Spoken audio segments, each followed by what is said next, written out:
Calvin Ridley. Maybe the biggest surprise of free agency so far. We were talking about him yesterday. We're doing the show at 4 o'clock, new league year. We're expecting big news. We think the Jaguars are maybe finagling something where they don't have to give up a third-round pick, and they probably thought that they were. And then my favorite thing in all of free agency, regardless of what sport it is, the mystery team. The mystery team comes flying in, and the Tennessee Titans steal Calvin Ridley, the top available free agent, with a 4-year, $92 million contract that featured more than $50 million in guaranteed money.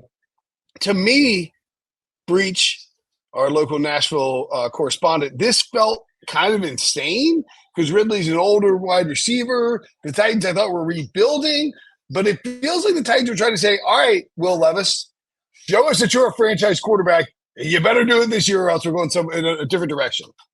Yeah, first let me say I'm glad you mentioned the mystery team aspect because the mystery team never pays out. They never end up with a player. It's just the mystery team is used for leverage so the guy can get a huge deal. But instead, it was the mystery team that handed out the huge contract. I think we were all stunned by this, which literally happened probably 15 or 20 minutes after we finished recording yesterday's podcast. And 4 years, $92 million, $50 million guaranteed for a guy that's a little bit up there in age. But for me, do I think they overpaid a little bit? Yes, I do. But you're the Tennessee Titans. You have to overpay if you want the free agents to come to you. That's just part, if the Titans were coming off a Super Bowl appearance, if the Titans had Patrick Mahomes, you don't overpay. You let the free agents come to you. But when Will Levis is your quarterback, you have a new head coach.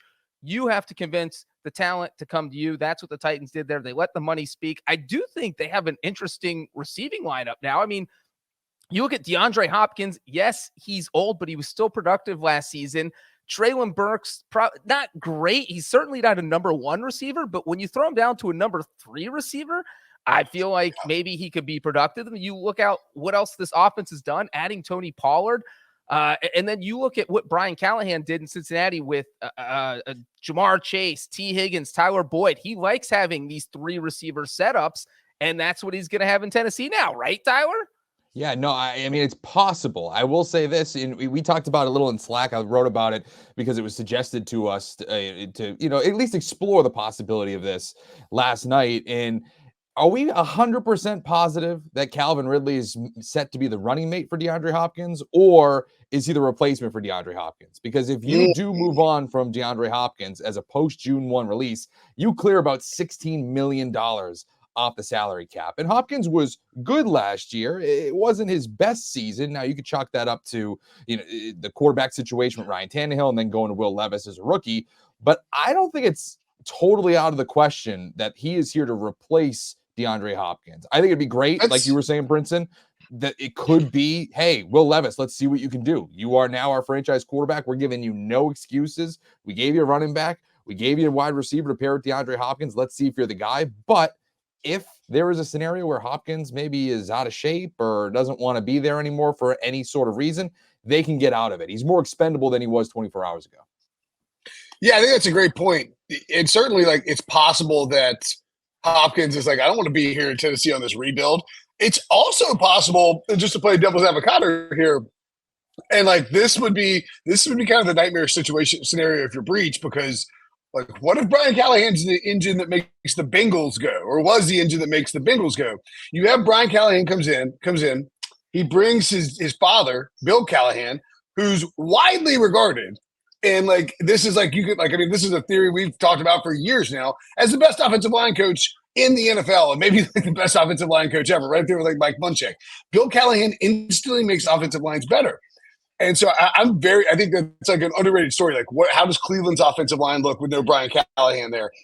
Excuse me, Bill Callahan. How does Cincinnati's offense look with no Brian Callahan? And what if they're like, this Levis kid, we like this Levis kid, we think he can play, we can fix the offensive line because Dad's a great coach. Now we have DeAndre Hopkins as sort of your X, and then you use Calvin Ridley like you used Jamar Chase, moving him all around the formation, which is something Jacksonville did not do at all. And then you have Treylon Burks as sort of this move type of tight end, and then Tony Pollard, who you bought, sort of buying low because he's coming off an injury season. It's I can sort of squint and talk myself into this Titans offense being pretty good, especially when the Jacksonville play calling and offensive scheme looks like it's and you don't really know what you're going to get out of Indianapolis because Anthony Richardson's health. And obviously, Houston, I think, looks like the best team in the division. But I mean, I don't know. I'm like oddly intrigued by the Titans, but they could end up winning like 3 games for sure. I mean, and it does go into our spite factor too, right? I mean, division rivals swooping in. I mean, it's been a huge theme so far. We're talking about it has been oozing all over the NFL. This division on division spite signings. It's been great.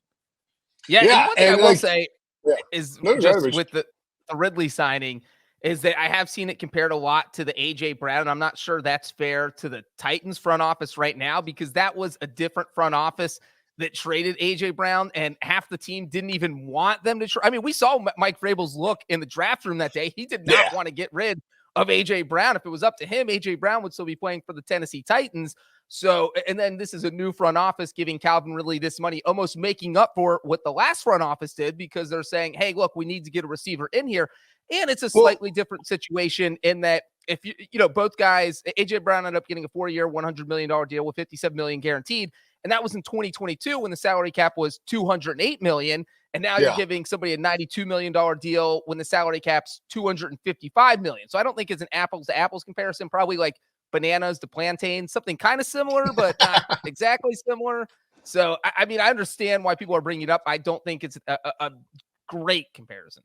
Yeah, I would agree with you there too. And like, let's not forget that the reason that there is a new front office there is because AJ Brown came back to Tennessee, went off for like 12 touchdowns and 6,000 yards against the Titans with the Eagles, and then John Robinson got fired a week later. So you talk about spite. I mean, that definitely fueled the change. And I agree with you. I think it's like unfair. I mean, it is one of those things you could tweet like easily, and people will be like, but I mean, like if Ron Carthen had his choice between Calvin Ridley at his cost and AJ Brown at his cost, you're taking AJ Brown every time. AJ Brown's like 3 or 4 years younger than Calvin Ridley.